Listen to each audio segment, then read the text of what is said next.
everyone. Welcome to the Horror Realm. I'm Travis Bruce, and today we have a special guest with us. He's an author, and his book literally just came out. You can find it on Amazon. It's called It Came from the Desert. I have with us my man, Scott Baker. Scott, welcome to the Horror Realm. Travis, thank you for having me. And if you see a dog nose, this is Fred, my trusty sidekick. You Oh, go lay don't down. worry about it. If you see a cat tail, that's going to be Kit Kat. She loves hopping in on my interviews. So, Michonne, my cat, sits over here and occasionally, it's like, oh, daddy's not busy. Let him pet me. so Scott, listen, your book just came out. It came from the desert. Tell us a little bit about it. It's actually a re-release of one of my first books from 2014. Um, it was originally called Yaitso, but nobody understood the title. It's so re-released it with. I re-released it under the name It Came from the Desert. I thought that would be much more appealing to audiences. I included in it a big bug horror story, and one of the students at the school I teach at is a superior artist. He did artwork for the book. So Scott, to re-release a book, Yeah, that's been out for 11 years, yeah. changing the title. Now, during that process, do you go over that book and like, well, let me tweak some things because I mean, sure, over the years as an author, you have grown and and you have adapted. Did you make any tweaks to the re-release? Only one or two. Like when I wrote it, they were using flip phones.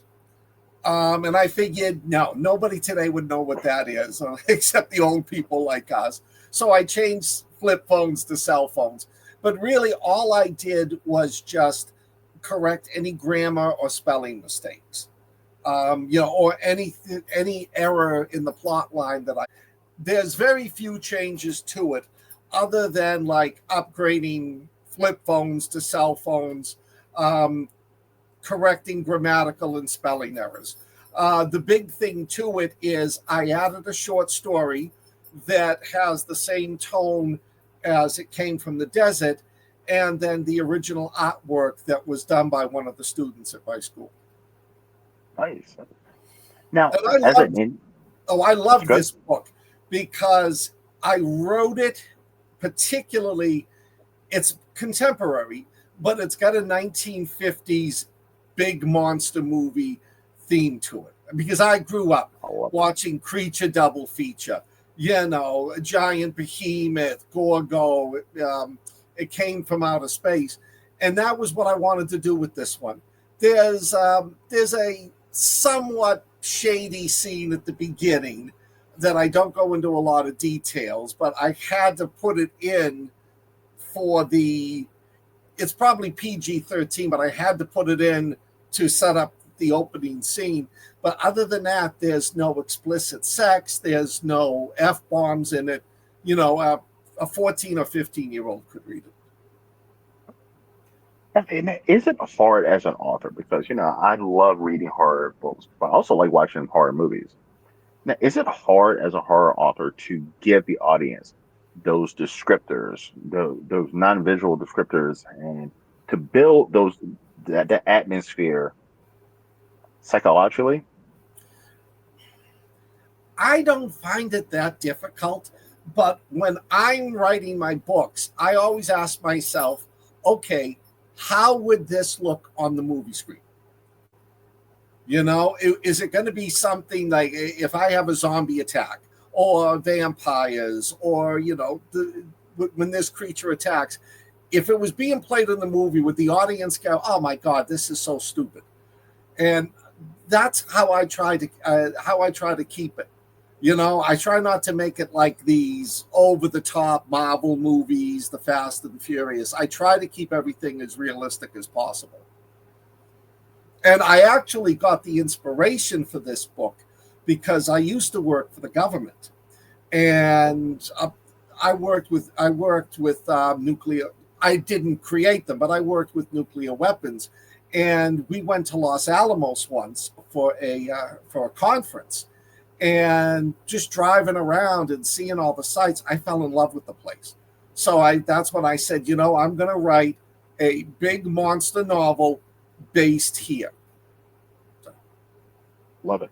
yeah. Now, Scott, listen, I saw that you've written 40 books.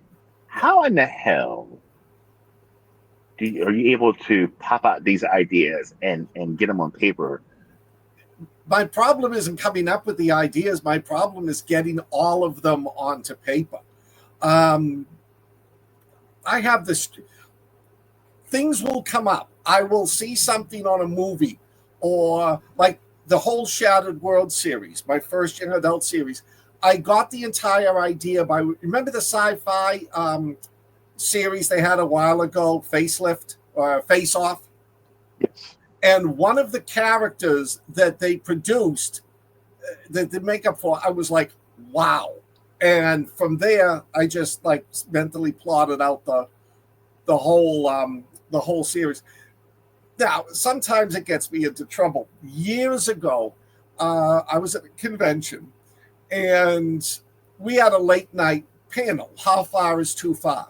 Do you show the death of a child? Do you show the death of an animal? Do you portray the rape, or do you just talk about the after effects? And this guy stands up and he says he's from an oceanographic institute. They're doing an anthology to raise money, and the theme, every story's theme, had to be tentacle sex. Now, you don't throw something like that at me, but I didn't want to do the typical short story. Typical tentacle sex. 14-year-old Japanese schoolgirl gets, gang banged by an octopus. So I rewrote it. It was from a frustrated middle-aged housewife's point of view, and she has a consensual sexual relationship with a giant starfish in the Bahamas. So I send it to the guy, and then I get this thing back, and he's like, "You're weird. You're disgusting. How could you even write this? And we can't put this in the book." And I'm like, "That's weird. Tentacle sexism."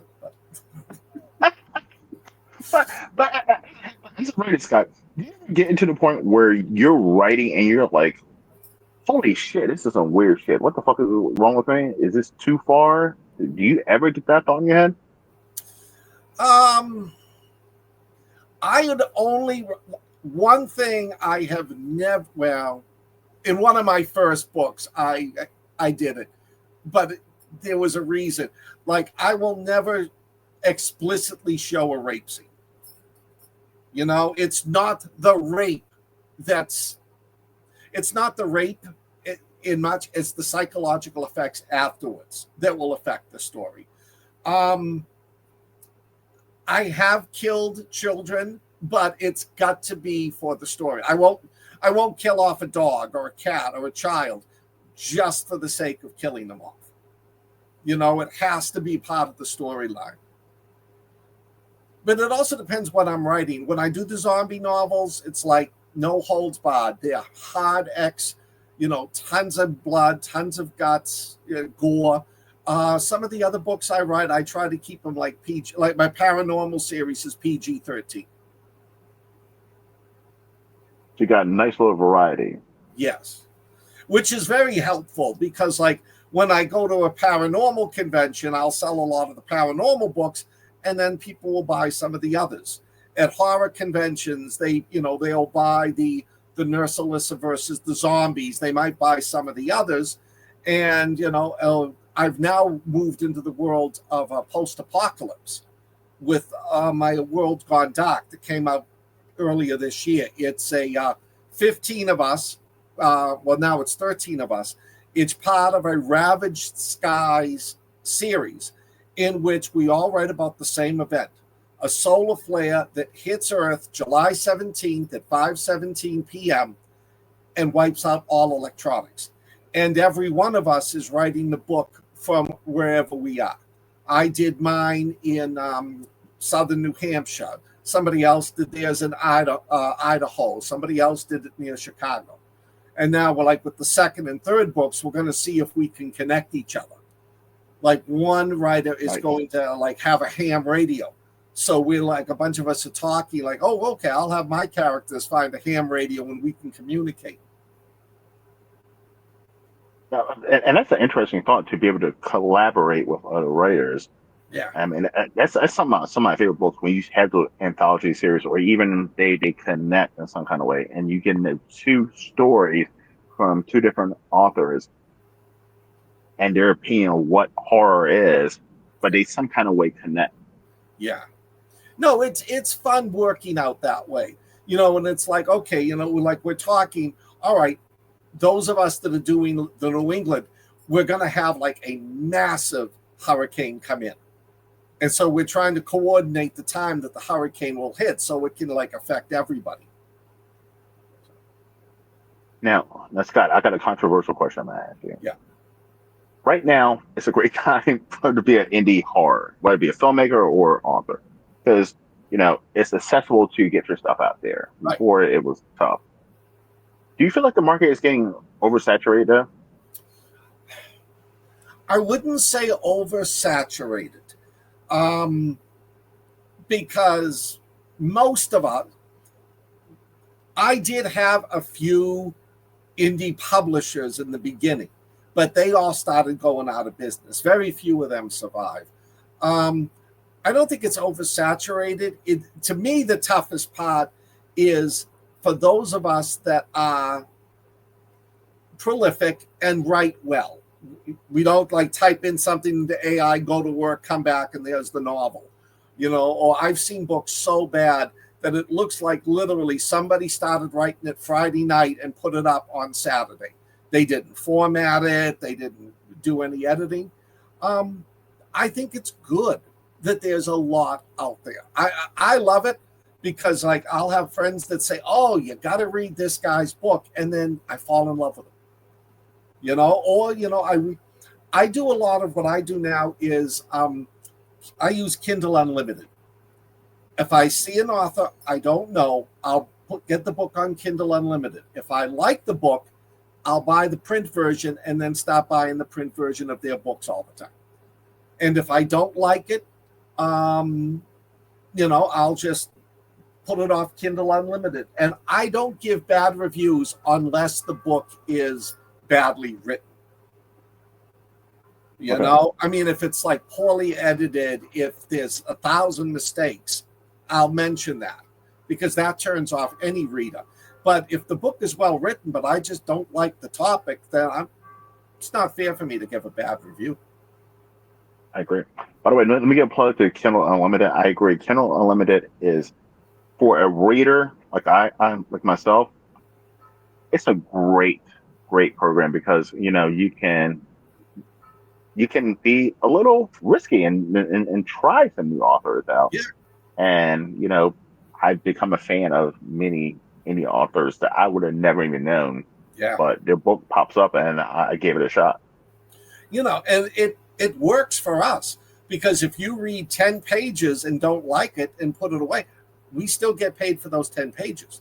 If you read the whole book, we get paid for the whole book. So you can't beat that. To me, the hardest part of writing is with so many books and authors out there is getting me out to the market. Trying to find like different shows to go, trying to find different ways to market it other than just like spending a Saturday night going to every book site on Facebook. Here's my book. Here's my book. Here's my book.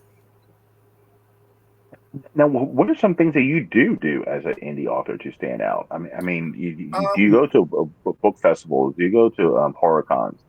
I do a lot of horror cons, and I do get a lot of fans there. I'm this summer because I'm a school teacher, and the last 3 months was nightmarish. Getting ready, closing up. I'm looking at ways to up the game, trying to find better words to use on Amazon to attract readers. Trying to get myself out there. There's a Facebook website I'm in charge of, Horror Books and Brains. And what I've done with that is it was set up by a friend of mine, but she asked if I would take it over. She's doing Reading Zombie. I only allow people to self promote on the weekend. So that way, like during the week, I post at least one thing a day. And I tell people, talk about the movie you saw, give a review of it, ask questions, what's your favorite death scene?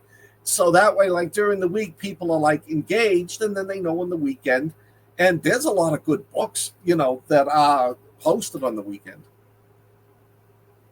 Now, you were talking about reviews. You don't leave bad reviews for other authors. Do you pay attention to your own reviews, Scott? Somewhat. I'll read through them, but what I do is I read mostly the bad reviews. And if I've got one or two bad reviews that say, oh, we don't like the way he portrayed vampires, doesn't bother me. That's not going to negatively impact another reader. If I get 5, 6 or more reviews that say the same problem, then I figure out what they're talking about and try to go fix it. And that's the best way to do it, because like being a YouTuber or any author, you can have thick skin, and you got to be okay with like you said, someone said, "Oh, I hate vampires," or I've had for some people, "I don't like your voice." Okay, fuck those people, but like the ones who actually give great constructive criticism, they help you as a creator. Exactly, yeah.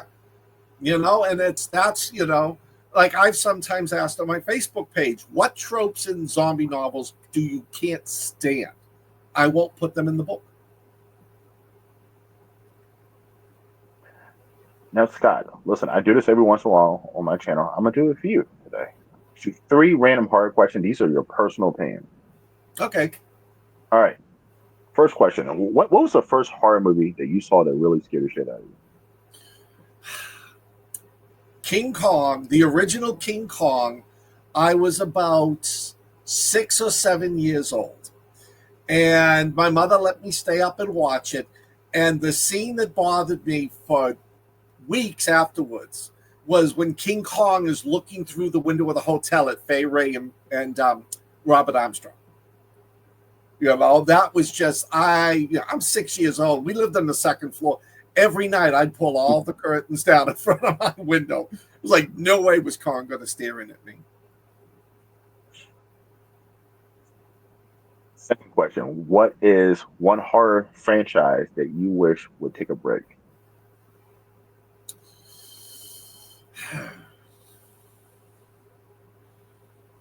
That is very difficult to say. And I'm going to talk about horror franchises I watch and enjoy. I'm not a big fan of the Scream franchise, Chucky, the Child's Play. I would probably say the new Friday the 13th movies. They just, I can't make myself watch them. Now, I like what they did with the new Halloween movies. Like I can't remember who did it. Maybe Rob Zombie. The first one, when they they spend 40 minutes showing Michael Myers' background and how he became the way he is. And the fact that, they made Loomis, Malcolm McDowell, rather than being caring for Michael and wanting to, prevent him from killing people, was just after the money. But even that franchise, it got good for a while, and then the last one just sucked. Horrible. Yeah. Horrible. I agree. I love a good villain backstory on how they were. And Rob Zombie definitely did that. I wasn't a big fan of his Halloween, but I did like the aspect that he gave a backstory. He tried to do something different than just taking Michael Myers and just have him, wreak havoc on Haddonfield. And my favorite scene in that was with Danny Trejo. Mikey, why are you doing this? I was nice to you. Yes. Yes. That was just like that said everything about Michael Myers. Yes. It didn't matter. He was just a wrecking machine. He didn't give a fuck who you were. Yeah. Final question. What horror movie would you say that gave you the most inspiration as a horror author? Hmm. That is hard to say. Um, all right, I'm going to sort of change up the answer a little bit. Not a horror movie, a horror book that got me so hooked on modern horror that I decided I want to write it. I was 10 years old. I was 10 years old, and my mother bought me any book I wanted as long as I was reading. Um, you know, Bram Stoker, everything by Wells, everything by Jules Verne. And then one Christmas, she bought me this book.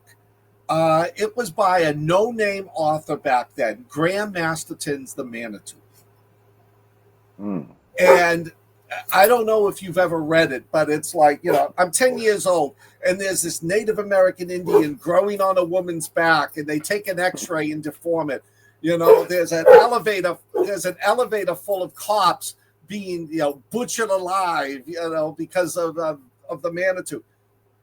10 years old, I just was like, I read that book in one night. I stayed up till 6 a.m. So yeah, that probably had the biggest impact, but movies don't usually have an impact. I mean, I watch a lot of zombie movies, so I don't repeat in my books what I see in the zombie movies.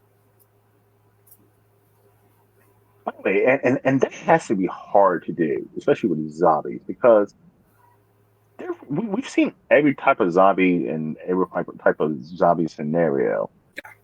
Well, It's kind of hard to make fresh. I got so mad one night. When I did my first zombie series. I was on Rada Nation, and I had this scene where they drive a school bus filled with zombies into the bad guy's compound and let them out. They're running around. I'm so happy. Oh, this is awesome. Saves, go upstairs watching The Walking Dead, and they sent a school bus of zombies into the prison to get Rick Grimes character. I was swearing and cursing at that TV. And my wife at the time is like, I thought it was a good scene. Now, but that's what I'm saying. one thing I do is I always try to have realistic zombie deaths and zombie fight scenes in my Nurse Alyssa book.